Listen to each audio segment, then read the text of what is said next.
Bonjour à tous et j'espère sincèrement que vous allez bien. Dans la vidéo d'aujourd'hui, je vais vous présenter 5 stratégies de trading faciles, rentables et surtout adaptées aux traders débutants. Et la toute première stratégie que je vais vous présenter, c'est la stratégie basée sur les retracements de Fibonacci. Bien sûr, j'ai déjà présenté beaucoup de stratégies basées sur les retracements de Fibonacci sur cette chaîne. Mais ce que vous devez comprendre, si je commence avec les retracements de Fibonacci, c'est parce que c'est un outil qui sera utilisé dans d'autres stratégies. Dans les 5 stratégies, la première stratégie, c'est basée sur les retracements de Fibonacci. Mais vous allez vite comprendre que dans les autres stratégies, il y aura des petites utilisations des retracements de Fibonacci. Les retracements de Fibonacci, c'est tout juste cet outil ici que vous pouvez voir ici, et j'ai des paramètres. Les paramètres que j'ai personnalisés, ici nous avons 61%, 50%, 38%. Mais sinon, il suffit seulement de venir ici. En cliquant ici sur style, vous pouvez venir et paramétrer selon votre goût. Vous pouvez changer des couleurs et d'autres numéros, d'accord? Mais le plus important, c'est les 3 niveaux qui vont beaucoup plus nous intéresser. Ce que vous devez savoir, que ce qui est très important, si le prix veut partir, par exemple, du point A au point B, il ne va pas aller directement de cette façon.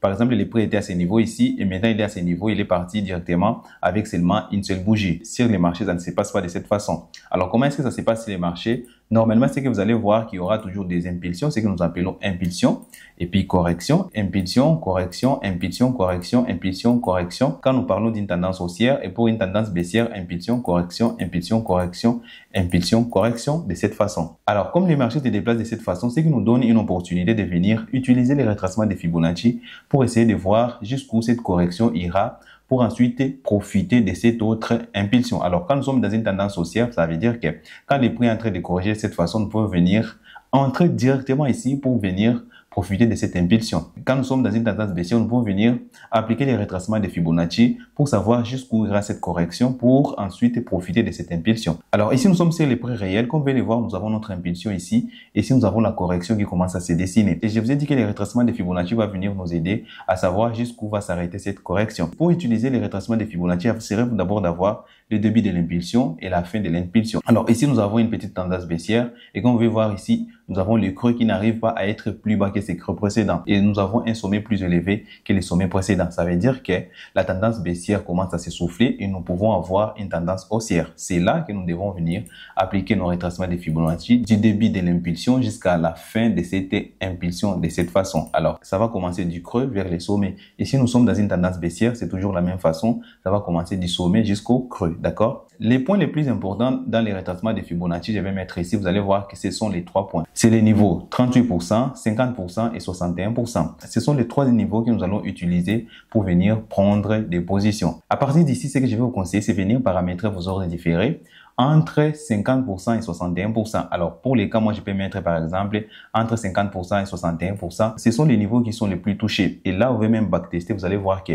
les niveaux entre 50% et 61%, c'est les niveaux où la correction s'arrête pour donner naissance à une nouvelle impulsion. Et là, je vais mettre mon ordre différé, les buy limit, à ces niveaux. Je prends les stop loss légèrement inférieurs au niveau des 61% de ces cas. Les TP, je vais prendre, par exemple, ces plus hauts ici, les plus hauts qui sont ici. Et là, j'ai même un ratio de 4. Et je vais laisser seulement les prix réagir.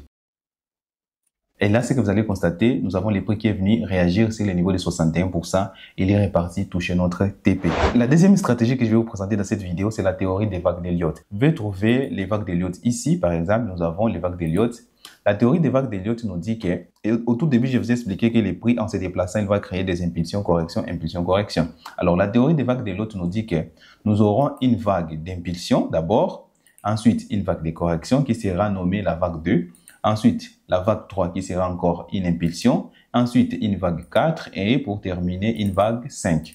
Ce sont les vagues d'impulsion. À part les 5 vagues d'impulsion, nous aurons 3 vagues de correction qui seront nommées la vague A, B et ensuite la vague C. Les vagues de correction, je vais les mettre en rouge. Il y a certaines règles que vous devrez contrôler pour savoir que si vous avez devant vous une formation selon la théorie des vagues d'Elliott. Alors, la première règle est que la deuxième vague ne peut pas venir jusqu'au début de la vague 1 ou retracer 100% de la vague 1. Au maximum, il peut retracer jusqu'au 61,8%. Et dans la stratégie précédente, j'ai appliqué les retracements de Fibonacci et nous avons constaté ensemble que les prix a retracé seulement jusqu'au niveau de 61%. Et là, vous pouvez comprendre que dans l'exemple, nous étions dans une formation des vagues d'Elliott. Alors, ça, c'est la première règle. Alors, la deuxième règle est que la troisième vague d'impulsion doit être plus élevée ou plus grande que la première vague. Si vous avez la première vague, la deuxième vague n'a pas retracé plus de 61% de la première vague et la troisième vague qui est plus élevée que la première vague, sachez que vous êtes potentiellement devant une formation des vagues d'Elliott. La troisième règle est que la quatrième vague, cette vague ici, ne doit pas retracer plus de 50% de la troisième vague. Alors par exemple, ça veut dire que si nous avons un retracement de Fibonacci, pour savoir le pourcentage, vous devrez utiliser les retracements de Fibonacci de cette façon. Alors cette quatrième vague ne doit pas retracer et arriver ou dépasser les niveaux de 50% de la troisième vague. C'est pourquoi les retracements de Fibonacci est aussi utile que ça. Alors, nous allons voir sur les marchés. Ici, nous nous retrouvons encore sur l'exemple précédent. Et là, je vais essayer d'appliquer la théorie des vagues d'Elliott. Ici, nous avons un commencement d'une nouvelle tendance. Ça veut dire que nous pouvons commencer une tendance haussière en terminant cette petite tendance baissière.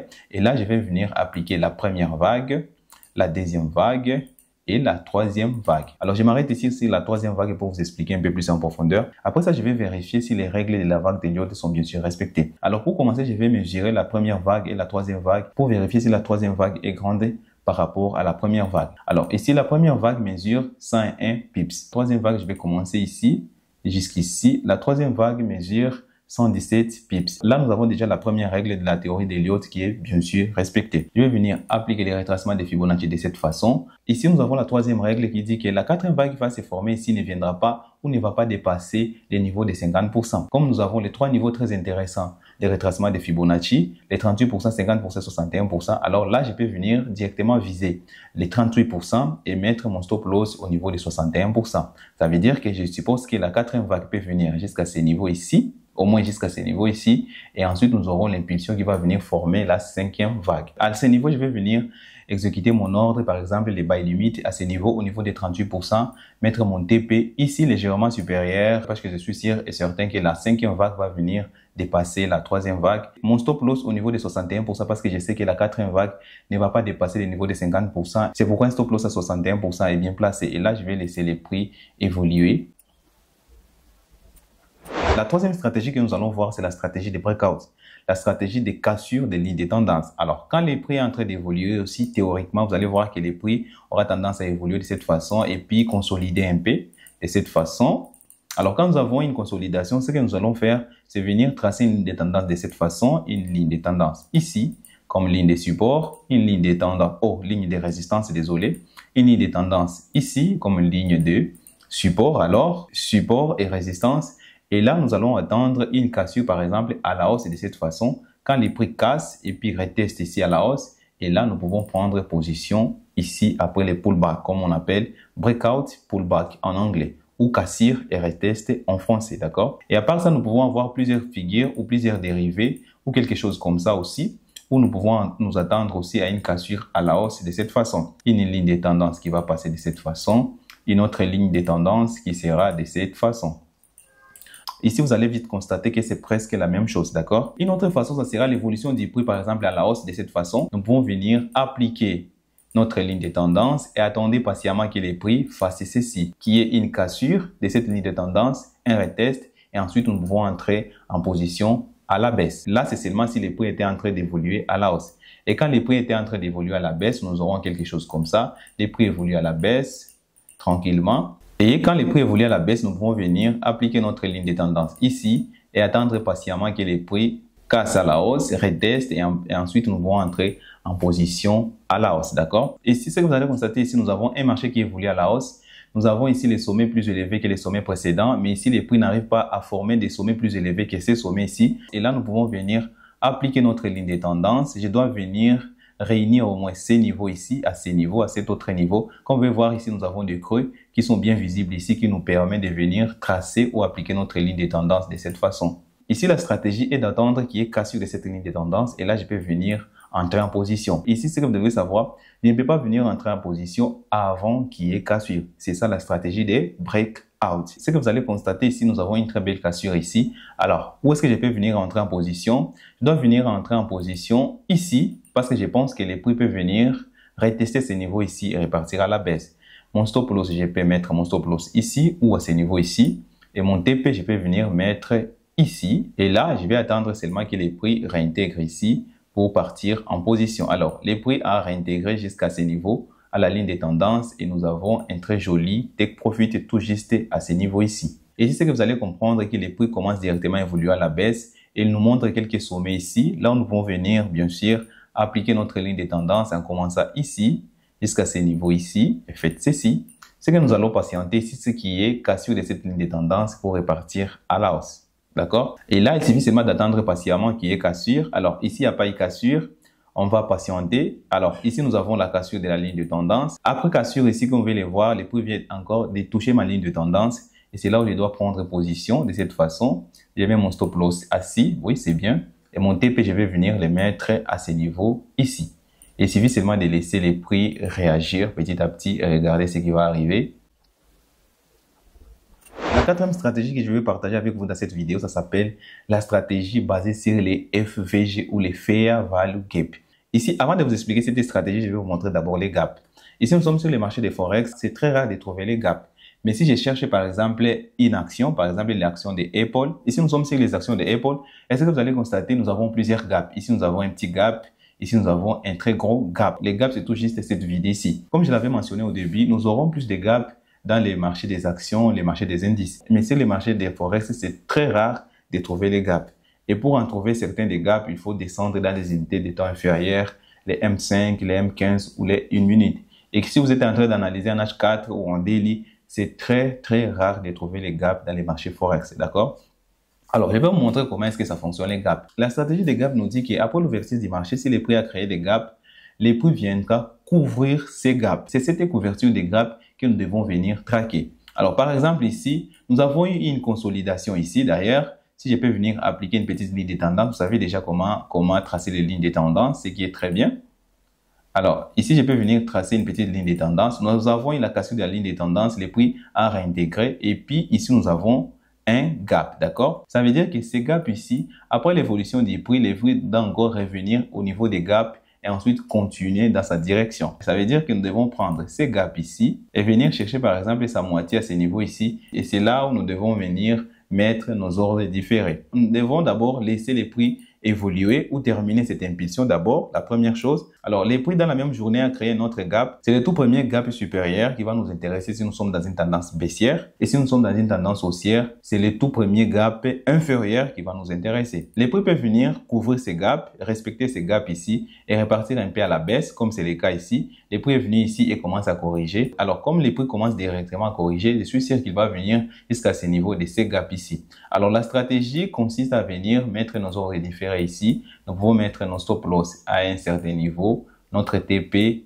jusqu'au niveau de l'impulsion, au commencement de l'impulsion et laisser les prix réagir.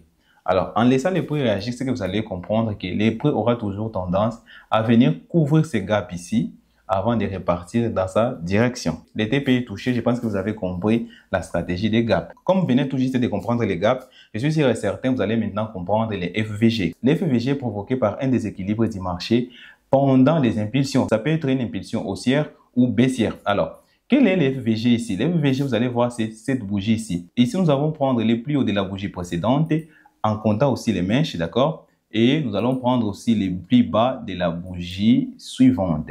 D'accord? Il y a un déséquilibre entre les deux bougies qui a été provoqué par cette grosse bougie. D'accord? Alors, cette grosse bougie que nous allons appeler les FVG.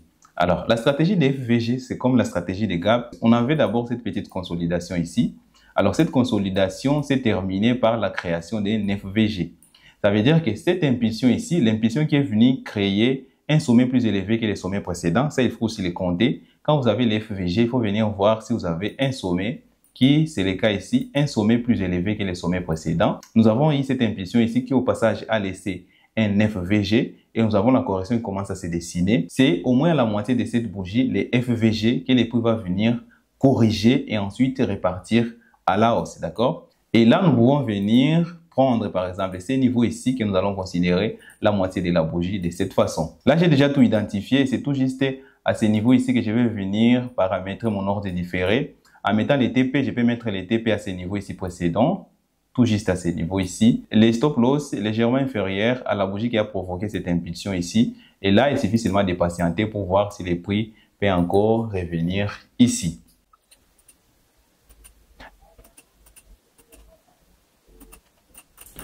La cinquième et la dernière stratégie, c'est la stratégie basée sur la structure du marché. Ici, nous allons parler seulement de structure du marché. Il n'y aura pas l'utilisation des outils, comme c'était le cas sur les FVG. Alors, la structure du marché, c'est que vous allez comprendre que d'abord, c'est la théorie des dos. Dans une tendance haussière, nous aurons, par exemple, des sommets de plus en plus hauts de cette façon.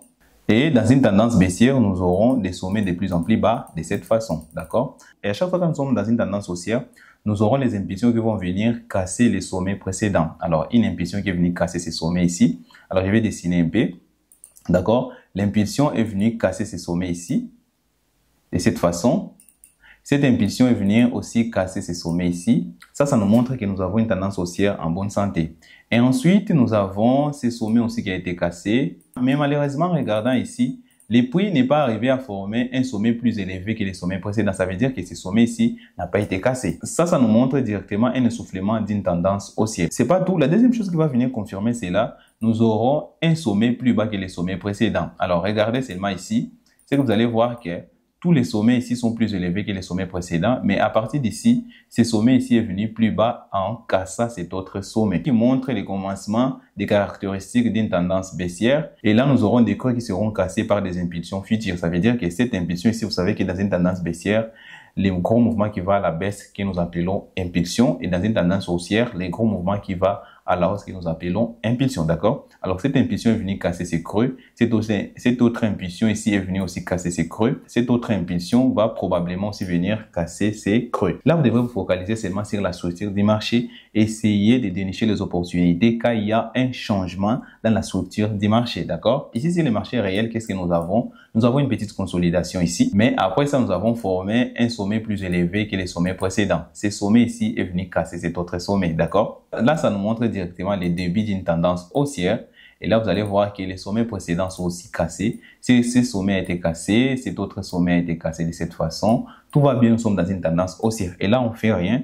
On attend seulement qu'il y ait changement des tendances. Ou mieux, on attend qu'il y ait des signaux de changement des tendances. En laissant les prix évoluer, c'est que vous allez constater, pas seulement les prix n'arrivent pas à former un sommet plus élevé que ces sommets ici, il a aussi formé un creux moins élevé que les creux précédents. Alors ici, vous pouvez vous demander, peut-être il y a des discussions à faire, mais moi, je peux vous assurer que ce creux est plus bas que les creux précédents. Et ici, nous avons une bonne confirmation que nous avons un creux plus bas que les creux précédents. Ce niveau, c'est qu'implique la stratégie. Il faut venir vous attendre au sommet plus élevé, les sommets les plus élevés de tous les sommets. C'est ces niveaux ici. Ce que nous pouvons normalement considérer comme les supply zones. Désolé, la stratégie des supply and demand, je n'ai pas intégré dans cette vidéo. Mais au moins, je vais me permettre d'appeler ces niveaux comme les niveaux des supply. Mais sinon, faites-moi savoir dans les commentaires. Je vais faire une autre vidéo seulement sur la stratégie des supply and demand. Alors, nous devons attendre ces niveaux ici. Je n'ai pas considéré la mèche parce que dans ces cas, je considère cette mèche comme les bruits du marché, d'accord? Ici, vous devrez attendre que les prix réintègrent ces niveaux ici pour partir à la baisse. Et là, vous pouvez venir paramétrer vos ordres différés ici. Alors, nous aurons un stop loss. Ça va être supérieur, légèrement supérieur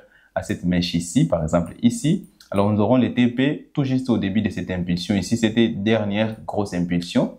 Ça sera au moins à un certain niveau pareil. Et là, nous pouvons seulement regarder si les prix vont encore intégrer ces niveaux, d'accord? Alors, un autre exemple pour aller très rapidement, vous allez voir que ces sommets ici a été bien cassé, cet autre sommet a été bien cassé, ces autres sommets ici, ces sommets ici a été cassé, cet autre sommet a été cassé, ce qui nous montre toutes les caractéristiques d'une tendance haussière, d'accord? Mais arrivé, c'est qu'on commence à constater que les prix n'arrivent plus à former un sommet plus élevé que ces sommets ici. Mais pour dire que ces sommets ici n'arrivent pas à être cassés, c'est qui nous montre un retournement imminent, d'accord? Et c'est pas tout, encore une fois de plus, c'est pas seulement les prix n'arrivent pas à casser ces sommets ici, les prix viennent de casser les creux précédents en formant un creux plus bas que les creux précédents. Et après ça, nous commençons à voir cette grosse correction. Alors, comme nous avons cette grosse correction, ce que nous allons voir, nous allons faire, c'est venir prendre cette bougie ici. C'est à partir d'ici que nous pouvons venir paramétrer nos ordres différés. Pour ces cas, ça sera les sell limit. À ce niveau ici, stop loss, un tout petit stop loss légèrement supérieur à ces niveaux ici. Pour les TP, nous pouvons venir prendre ces niveaux ici ou cet autre niveau ici. Je vais prendre d'abord les premiers niveaux pour regarder les ratios. Alors, ici, j'ai déjà les ratios des 3. Alors, je vais mettre mon TP à partir d'ici. Ça sera les premiers TP, les deuxièmes TP et pourquoi pas les troisièmes TP. D'accord? Et là, nous devons laisser les prix agir pour voir s'il va venir encore réintégrer ces niveaux ici. Alors, les prix venir réintégrer ces niveaux ici et déclencher nos ordres différés. Et là, il suffit seulement de voir et attendre voir si nous aurons les TP qui sera touché. Le premier TP a été touché, les prix peuvent venir chercher les deuxième TP, pourquoi pas le troisième TP, quatrième TP, ainsi de suite. Je vais vous demander de me dire dans les commentaires quelle est la stratégie que vous trouvez très simple et quelle est la stratégie que vous aimeriez que j'y entre un peu plus en profondeur. Alors dans cette vidéo, c'est seulement des introductions de ces stratégies ici. Si vous voulez maîtriser ces stratégies à la lettre, il y a encore d'autres explications et d'autres détails à montrer. Merci pour vous qui êtes arrivés jusqu'à la fin de cette vidéo. Je vous dis ciao, à la prochaine.